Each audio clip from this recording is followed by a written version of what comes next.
Atir moylarini ham yaroqlilik muddati bo'ladimi degan savol kelibdi bizga. Agar biz moylarni gapiradigan bo'lsak, moylarda saqlash muddatini o'zi yo'q. Va yaxshi tushunadigan odamlar, zavoddan ishlaydigan odamlar biladiki, har doim bu yerda moy bankasini ustida retest degan narsa bor.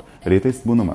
Ba'zi bir muddat o'tgandan keyin biz moylarni har doim boshqatdan tekshirishimiz kerak ishlatishdan oldin. Ya'ni aytaylik, 1 yil vaqt o'tdimi, o'sha 1 yildan keyin biz boshqatdan moy tekshiramiz. Agar yaxshi bo'layotgan bo'lsa, achimagan bo'lsa va o'zini hidlari yaxshilab tarilayotgan bo'lsa, biz uni bemalol ishlatib ketamiz.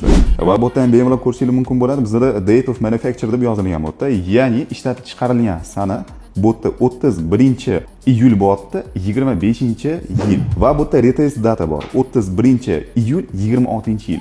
Ya'ni rovna 1 yildan keyin biz buni boshqatdan tekshirishimiz kerak bo'ladi va agar tekshirganimizdan keyin yaxshi chiqayotgan bo'lsa, bu moyni biz bemalol yana ishlatib ketaveramiz. Oddiy qilib tushuntirganda, yaroqlik muddati bu srok degani. Va bizda har doim srok normada bo'lgan, eng ideal holatda turgan moylar bo'ladi. Va eng yuqori sifatli moylarni Laromsdan xarid qilishingiz mumkin.